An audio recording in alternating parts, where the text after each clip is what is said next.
Assalamualaikum warahmatullahi wabarakatuh. Selamat siang, Sobat Indonesia in New York. Kita pada hari ini ada di podcastnya KJRI New York. Siap. Ini istimewa karena tempatnya biasanya di ruangan podcast yang mungkin agak terisolasi kan. Sekarang kita keluar Gus, ini keluar. Alhamdulillah pada hari ini kita kembali bersama guru kita Al-Ustadz Al-Mukarram Al-Ustadz Ahmad Dhafir Zufri yang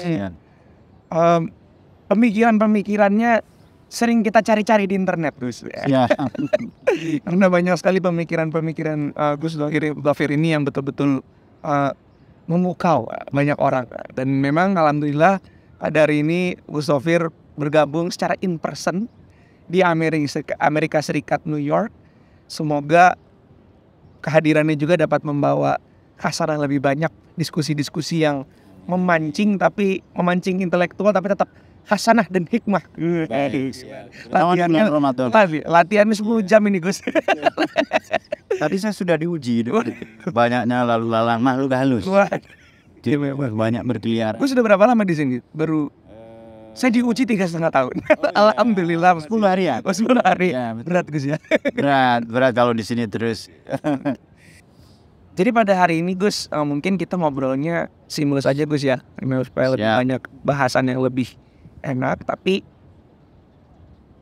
saya melihat bahwa ada beberapa pertanyaan yang cukup menggelitik saya Gus waktu itu. Jadi ada yang bilang, ini 10 hari bulan Ramadan gitu ya, apa yang sangat identik dengan malam Lailatul Qadar? Pertanyaannya, apakah ada Lailatul Qadar di Amerika? Memang ajaran Islam tentu saja Allah ada di mana-mana Gus ya. Tapi maksudnya ini adalah kaitannya dengan posisi kita sebagai seorang Muslim minoritas di negara ini. 1,5% saja jumlahnya, tentu saja masjid tidak ada di mana-mana. Padahal katanya ya, dan sebaiknya memang sesuai tuntunan Islam banyak ketika kita menjalani malam Lailatul Qadar, ingin mencari malam Lailatul Qadar adalah dengan beriktikaf di masjid. Tapi fasilitas tersebut tidak selalu ada, terutama di Amerika Serikat ini, meskipun berkembang sangat pesat agamanya, agama Islam. Tapi masih sulit Gus. Bagaimana Gus Gus memandang satu kritik sosial ini? Baik. Terima kasih Mas Adib. Terima kasih podcast Sobat Indonesia New York, Konsulat Jenderal Republik Indonesia di New York ini. Mula-mula saya terima kasih nih sudah diundang kemari. Jadi mungkin perlu kita tafsir lagi makna Lailatul Qadar, yang kedua makna masjid. Iya. Baik, Qadar itu apa sih? Qadar itu ya kuasa, kemampuan, takdir. Tapi ada makna yang lain kalau membuka kamus-kamus Quran. Yang saya rekomendasikan itu ada 4, karena itu yang saya punya ya. Jadi pertama adalah Maqayisul Lugha Ibnu Faris. Kemudian Mufradat Al-Fadhil Quran Isfahani. Kemudian Fifris Jazuri Kalimatil Quran, itu indeks. Kemudian Wasawir Tawi Tamiz Fairuz Zabadi. Di sana ada satu makna keren itu Mas Adi. Maknanya adalah sempit. Kenapa makna Qadar ini sempit? Karena malaikat turun. Tanazzalul malaikah warruh. Dan ruh itu adalah malaikat Jibril, Ruhul Amin. Tapi ada satu momen dalam tafsir Ar-Razi ya, di Mafatihul Ghaib dikatakan begini. Penduduk langit itu cemburu kepada manusia. Sebab sedari awal malaikat ini cemburu.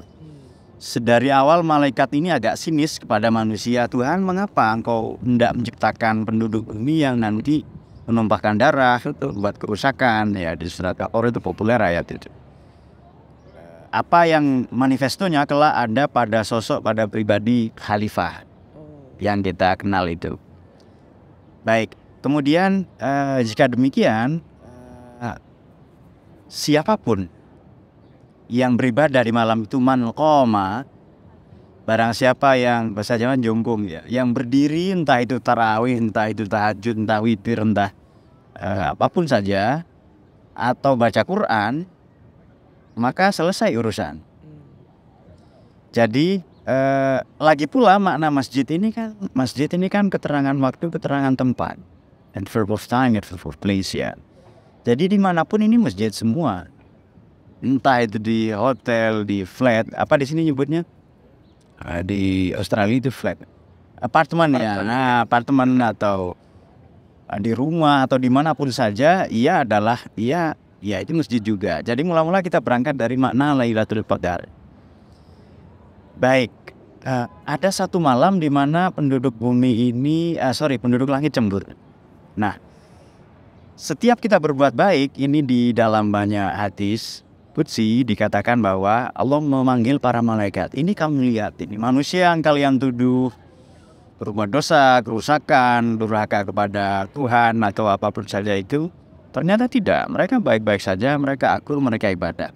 Jadi begini Mas Adib, kalau malaikat ibadah itu tidak ada nilai plusnya. Memang protokolnya demikian, it has no other option ya. Tapi kalau manusia punya opsi lain, dia pilih yang baik. Setan juga tidak ada opsi lain, dia hanya potensial untuk berbuat buruk. Tapi manusia bisa dua-duanya dan dia pilih baik. Jadi Lailatul Qadar kalau ada begini, inna anzalna fi Lailatul Qadar wama adraka. Di situ wama adraka maknanya manusia tidak akan pernah tahu. Bukan apa yang kau tahu, manusia tidak akan pernah tahu. Jadi hanya sedikit saja yang kita tahu. Hanya Lailatul Qadar disebut 3 kali. Lailatul Qadar ini 9 huruf. Kalau disebut 3 kali berarti 27. Ada dugaan kuat itu 27 Ramadan ya, malah 27 demikian ya. Tapi memang Quran ini kan rahasia. Kayak kita kenal baik, pasti lama-lama saling mengungkapkan rahasia. Demikian pula Quran, demikian pula Tuhan. Jadi yang lebih penting bagi kita bagaimana, malam saja di mana turun Quran menjadi malam yang lebih hebat dari 1000 bulan atau 83,4 tahun. Kalau turun pada 1 bulan maka bulan itu lebih mulia dari seluruh bulan yakni Ramadan. Kalau turun kepada umat maka kita menjadi umat yang paling hebat, yakni umat Muhammad. Turun di bawah malaikat Jibril maka ia di Quran dikatakan muta'in sama amin. Dia paling ditakuti, paling ditaati, disebut Ruhul Amin karena membawa Quran. Dan sekali lagi karena Tuhan menurunkan Quran itu kepada Nabi kita Muhammad SAW, maka beliau menjadi Sayyidul Anbiya wal Mursalin. Sayyidul Alamin wal Malakut. Dia menjadi pemimpin di langit, di bumi, di dunia, di akhirat. Gara-gara Quran. Nah hanya di situ perlu dibedakan bagaimana sih kita membacanya. Oh, untuk orang standar adalah qiraah, ya dibaca saja.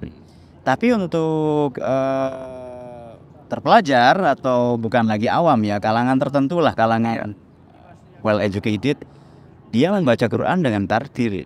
Warattilil Qur'ana tartila. Makna tartil adalah membaca tidak hanya dilantunkan tapi dihayati. Tidak cukup dihayati maknanya, kandungannya, tapi diikuti dengan perilaku, dan itu namanya tilawah. Tilawah adalah membaca yang diikuti perilaku atau pekerti atau akhlak. Jadi utluma wahya minal kitab. Itu adalah membaca Quran, wahyu, diikuti dengan perilaku. Sampai nanti puncaknya tadabbur. Tadabbur dari kata dubur, maknanya belakang. Jadi tadabbur membaca dengan merenungi sampai sejauh mungkin. Bukan hanya lintas hatta matla'il fajr. Di salah satu qiraah boleh dibaca matla'il fajr idzoloma. Jadi kalau ada lamnya taglizul lam seperti lamul jalalah ya. Jadi kalau ada to, ada sod, ada dot mati lalu ketemu lam hidup harokat fathah, maka taglizul lam, bitaglizil lam itu dibaca seperti lamul jalalah. Idzoloma matla'il fajr sampai terbit fajar kehidupan kita di akhirat nanti. Berarti ini jelas membacanya sudah level tadabbur. Afala yatadabbarun al-Qur'an am ala qulubin aqfaluha, atau afala yatadabbarun al-Qur'an falaula min indi ghaiриllahi lawajadu fi ikhtilafan katsira. Kalau bukan dari Tuhan pasti banyak pertentangan. Jadi oleh karena itu Night of Miracle, malam atau Qadar atau Lailatul Qadar ini ada di mana-mana. Ia boleh ada di Indonesia, di New York, di Manhattan, di kota yang penuh maksiat, dimanapun saja. Yang penting ada satu saja, sekurang-kurangnya orang yang membaca Quran, merenungi makna Quran, menjadikan Quran sebagai pedoman hidupnya, direction, bimbingan untuk dia menjalani hidup. Atau di malam itu ada yang tahajud, tarawih atau sholat witir. Itu sudah lebih dari cukup. Nah, kemudian bagaimana itikaf ini, apa harus di masjid? Kita bisa mendirikan masjid loh Mas Ati. Sudah, ini kita petak saja, kita garis. Atau kita tancap kayu saja 4. Ukuran 2x2, 4x6 terserah. Itu sudah masjid. Atau tempat di mana sajadah itu dihamparkan itu juga masjid.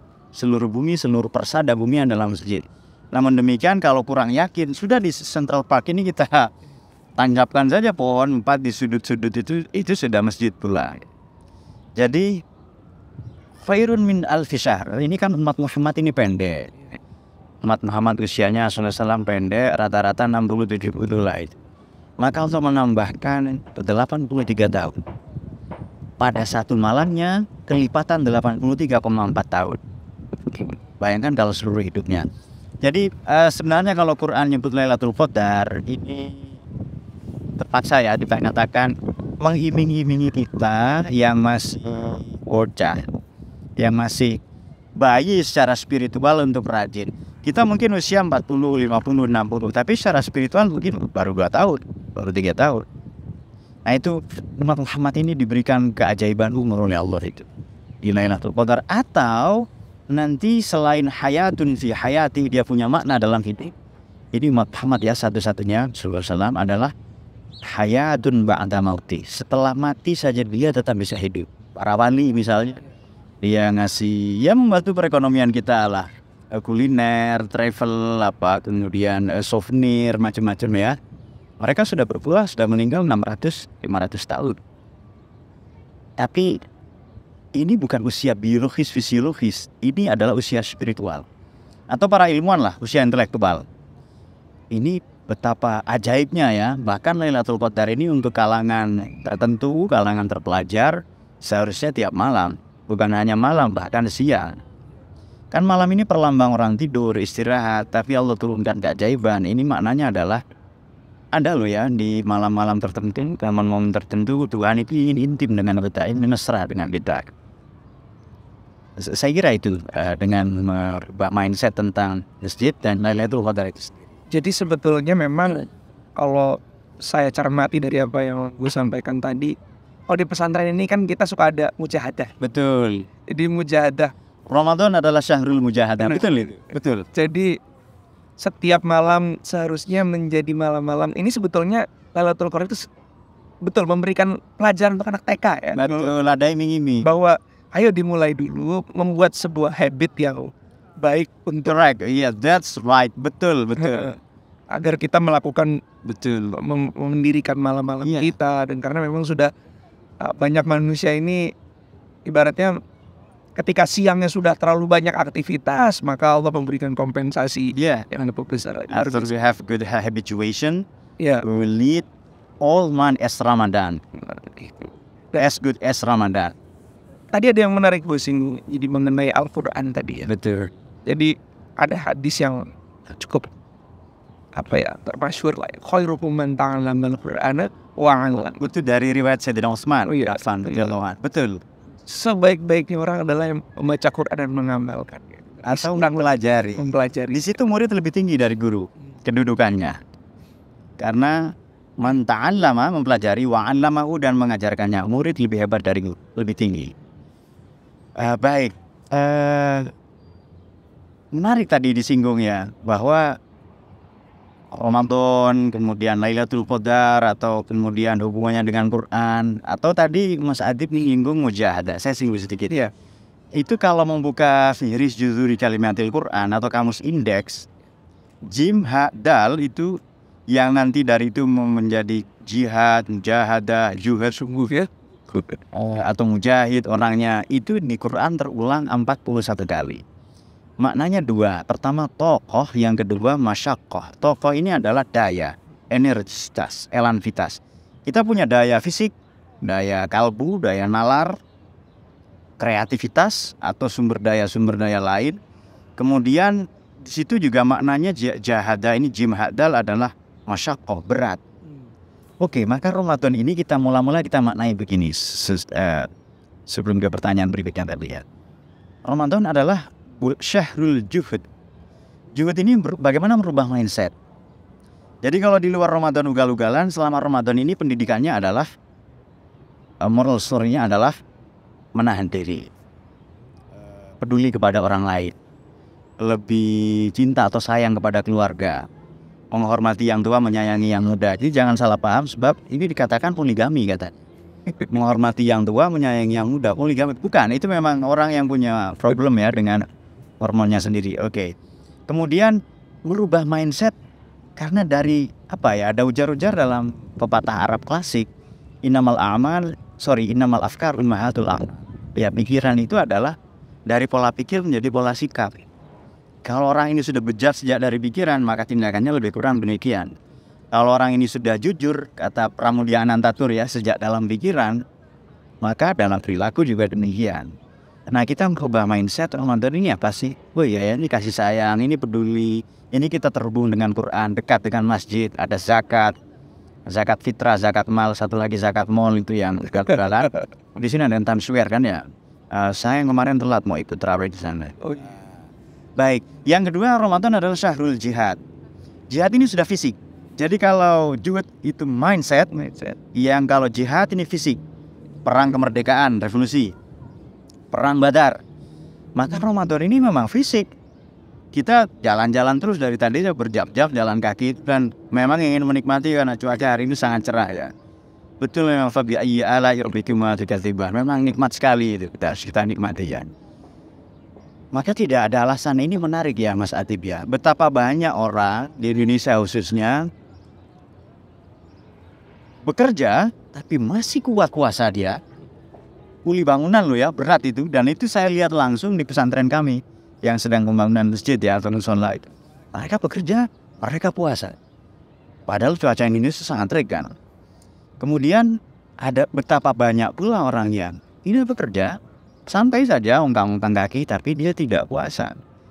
Berarti kembali Ramadan ini kembali ke mindset. Dia punya outcome thinking, berpikir tentang hasil, nanti outputnya di akhirat itu panennya. Harvest ya, di sini menanam saja. Kemudian di berikutnya adalah jihad. Nah, satu lagi yang menarik adalah Ramadan adalah syahrul ijtihad. Ini kita lakukan ini, yakni bulan di mana kita mendayagunakan mekanisme intelektual. Bulan di mana kita belajar mentadarusi makna hidup, terutama karena jauh ya. Kan kita merantau ini pasti ingin satu hal, ingin pulang, itu saja. Ini bumi kita merantau, kita ingin pulang. Tapi saya tidak buru-buru Mas Ade. Kalau ada mungkin yang buru-buru silakan ya. Tapi saya tidak buru-buru. Kita dukung ya kalau saya buru-buru atau macam teroris. Silakan, kita siap ya, dukung dari belakang. Jadi Ramadan adalah syahrul ijtihad, pendayagunaan intelektual. Kalau jihad pikiran, mindset, jihad fisik, ijtihad intelektual. Satu lagi yang Anda sebutkan terakhir tadi itu sudah level paling tinggi. Ramadan adalah syahrul mujahadah, pendakian spiritual. Jadi karena di Quran Al-Baqarah 186 puasa 183 puasa 184 terus nanti di tengah-tengah ayat puasa ada doa. Itu betul dalam tafsir Isyari, tafsir sufistik ya. Salah satunya Syekh Najmuddin Kubro, itu literatur yang paling otoritatif ya, terpercaya. Muktabar adalah Ramadan ini bulan terbanyak doa, terutama 10 hari terakhir. Jadi kan setelah kutiba alaikumusiyam, dulu ada orang dipanggil Ustadz Kutiba. Karena kultum subuh kutiba alaikumusiyam, habis tarawih kutiba, habis maghrib asar kutiba. Sampai dipanggil Ustadz Kutiba. Wah, Ustadz Kutiba datang katanya. Karena ayatnya kutiba tok, belum di-upgrade. Nah, kemudian di antara ayat-ayat puasa ini di tengah-tengahnya ada ayat wa idza sa'alaka 'ibadi 'anni fa inni qarib ujibu da'watad da'i bid'atan. Muhammad, kalau hambaku bertanya padamu tentang aku, jawablah aku dekat. Ujibu, aku akan senantiasa, itu progresif dan future. Aku akan senantiasa menjawab da'watad da'i, doa orang-orang yang berdoa, idza da'ani, kalau dia berdoa padamu. Ini kalimat ini boros, tidak efektif, tidak mampu sangkil ini, tidak efektif, efisien. Aku akan senantiasa menjawab doa-doa orang yang berdoa kepadaku kalau dia berdoa. Rupa-rupanya begini, salah satu sir maknanya adalah betapa banyak lisan kita berdoa tapi hati kita tidak. Nah, salah satu cara menafsirkan Quran selain Quran dengan Quran adalah Quran dengan hadis. Ada sabda Nabi begini, Tuhan tidak akan menerima doa min qalbin ghafil. Innallaha la yaqbalu du'a min qalbin ghafil. Dari hati yang lalai. Jadi karena kita sudah hafal di luar kepala doa itu sampai-sampai kita tidak menghayatinya. Betul. Lupa tartil, aspek tartil. Qiraah membaca secara umum, tartil membaca menghayati, merenungi maknanya, merenungi insyafi atau ada konteks refleksi di sana permenungan keinsyafan. Lalu ada tilawah membaca diikuti perilaku, puncaknya tadabbur. Membaca dengan merenungkan sampai ke akhirat. Nah, jika demikian, kalau disinggung di pertanyaan tadi itu, saya kira Ramadan ini hadir di mana-mana, ada di mana-mana, berpulang kepada kita sama dengan, mohon maaf, saya kira di semua agama ya. Kalau di Kristen, karena saya pernah belajar di sekolah Katolik ya, di S1. Gereja itu bukan orang. Sorry, gereja bukan gedung tapi orangnya. Jadi bukan bangunannya tapi orangnya. Nah, Ramadan ini bukan kata benda tapi kata sifat. Bisakah kita meramadankan 11 bulan di luar Ramadan? Itu dia. Itu pertanyaannya. Jadi Ramadan ini bukan lagi noun tapi adjektiva. Dia kata sifat. Kalau itu bisa, saya kira.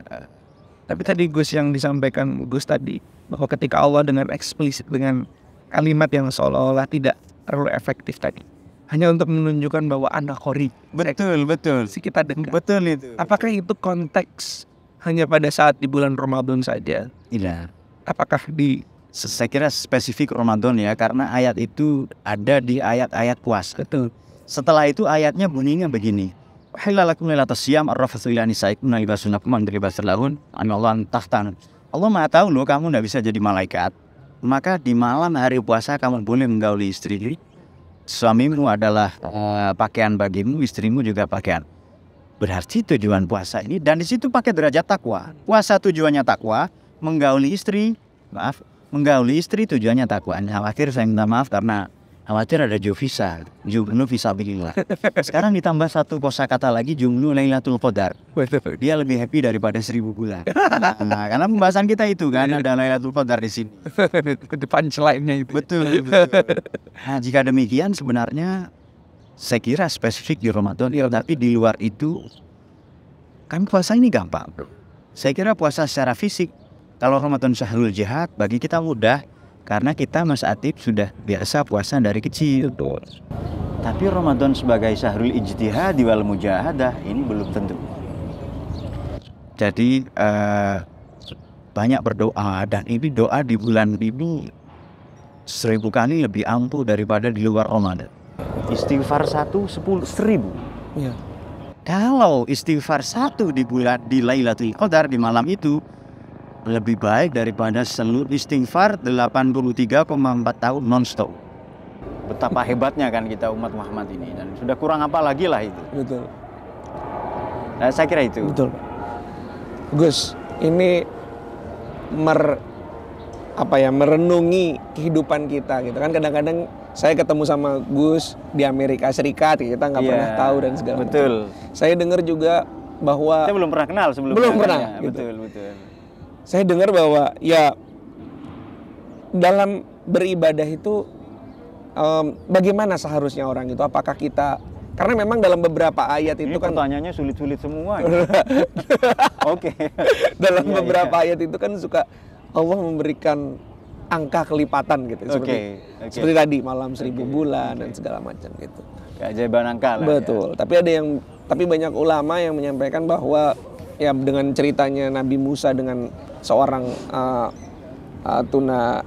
dengan seorang, mohon maaf, wanita penghibur ya. Ternyata diberitahu bahwa yang bersangkutan masuk surga karena memberi minum anjing dan segala macam. Jadi menunjukkan bahwa balance sheet-nya atau timbangannya Allah tuh kita nggak tahu.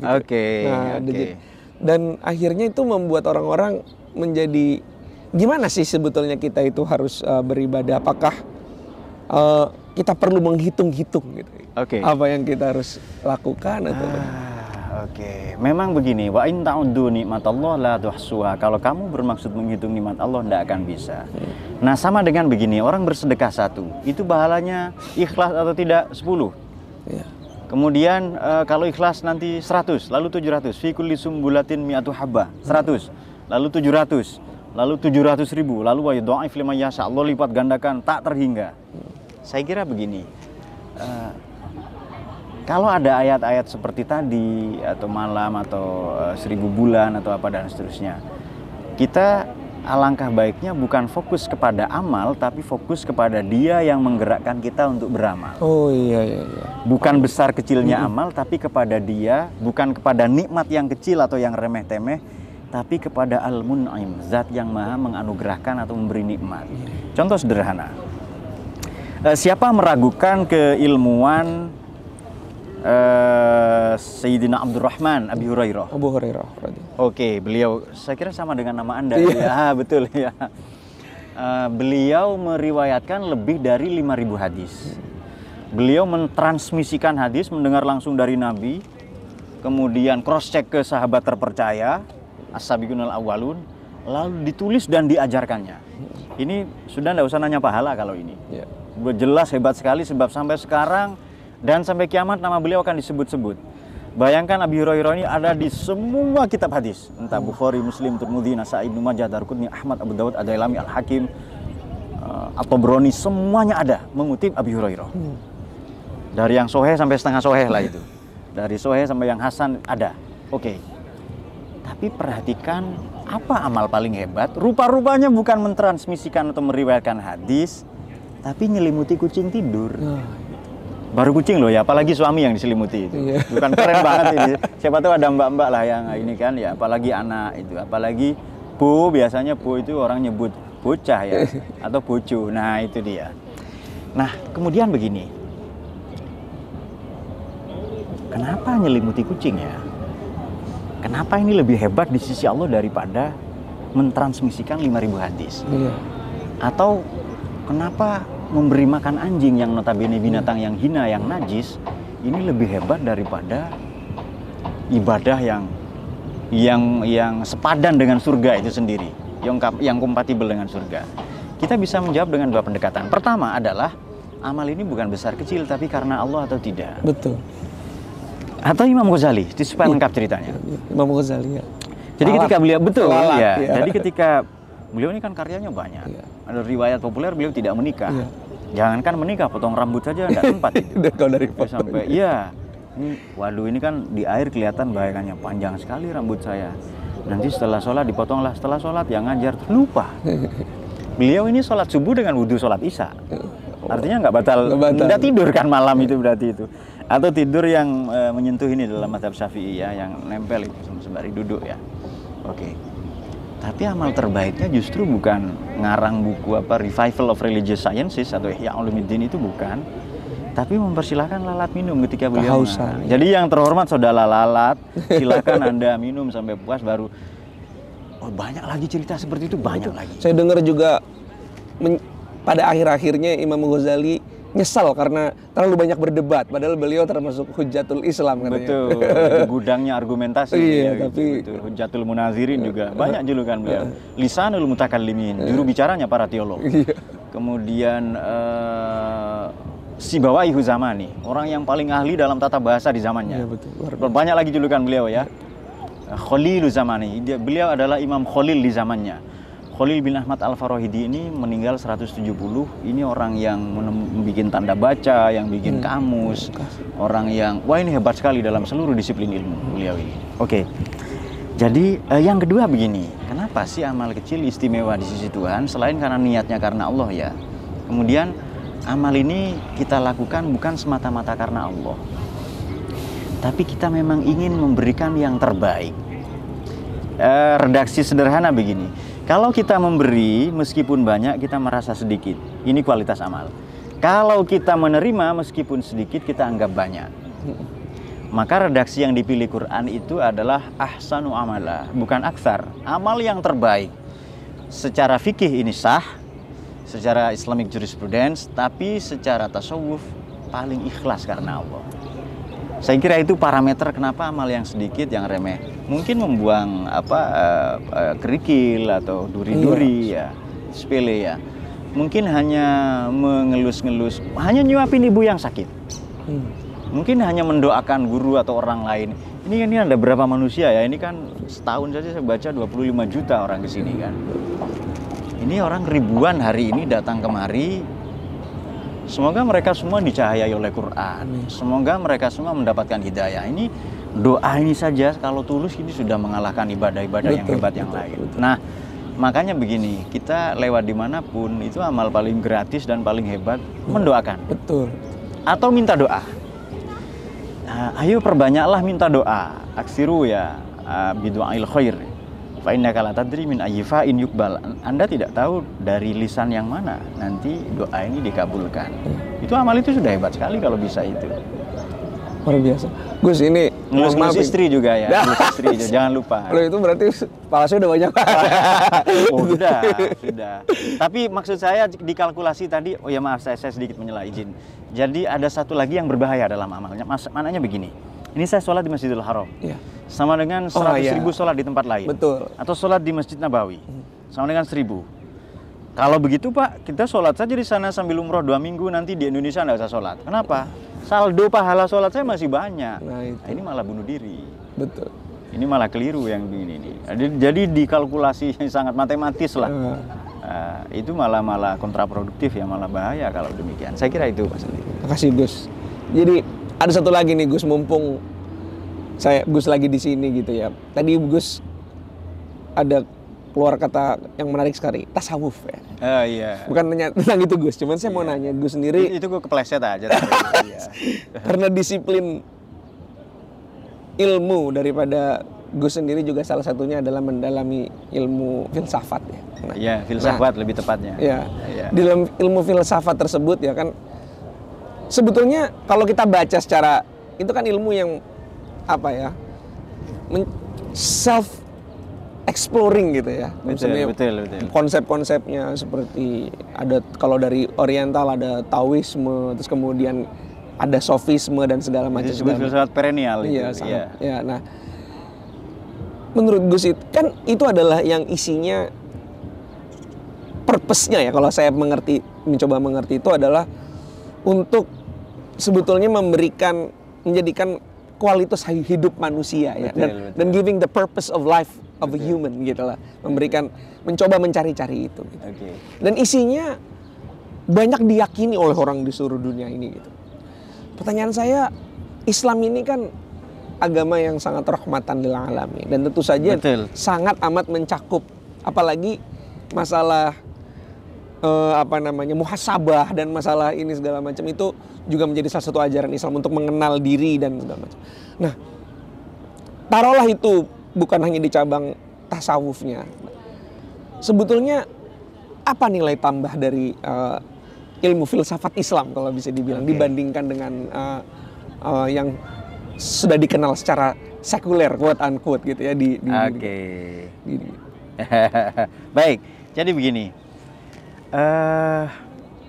Kita kembali ke kalimat tauhid saja. La ilaha illallah. La ilaha maknanya negasi, illallah afirmasi. La ilaha itu nafi, illallah isbat ya. Meniadakan, meniskalakan dulu, baru menetapkan. La ilaha, maka saya senang kalau ketemu sahabat-sahabat, teman-teman yang ateis ya. Dia sudah selangkah lagi karena sudah la ilaha dia. Tinggal illallahnya aja. Daripada yang konservatif ya. Ya meskipun dua-duanya berbahaya, tapi baik. La ilaha di Islam ini ada 3 sampai 4 matra ilmu lah. Kalau yang kita ambil dari rukun agama tentu 3, Islam, iman, ihsan. Itu dia. Tapi kita bisa tambahkan satu lagi, filsafat. Jadi kalau la ilaha kita maknai secara fikih setelah Islamic jurisprudence, maknanya la ilaha adalah la ma'budah, tidak ada yang pantas disembah. Illallah. Sudah hidupnya totalitas memang menyembah. Tidak ada lagi, pokoknya ibadah saja. Terutama ibadah yang mahdoh, yang pure, ibadah murni. Mahat itu maknanya murni, atau non mahdoh ya. Ghairu mahdoh ini ibadah sosial. Kemudian para teolog memaknai la ilaha dengan la maujudah. Tidak ada yang eksis. Tidak ada yang hak, yang betul-betul ada, yang eksis, yang maujud, illallah.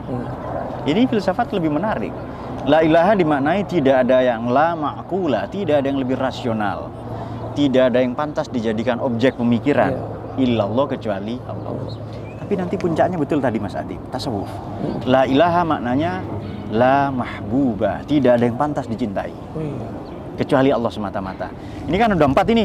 Kita tambahkan satu lagi ya, la ilaha maknanya tidak ada yang bisa membebaskan kita dari jomblo yang berkepanjangan illallah. Kecuali Allah. Siapa tahu ada yang menyimakkan ini, doa-doa untuk beliau-beliau supaya 2023 selambat-lambatnya 2024 ya Mas Ilham. Ini ada menjadi. Ya mungkin ini kita kelihatannya ngomong berdua, tapi ada orang-orang di sini yang mungkin mengamini dong. Betul, buronan mertua, ya kan.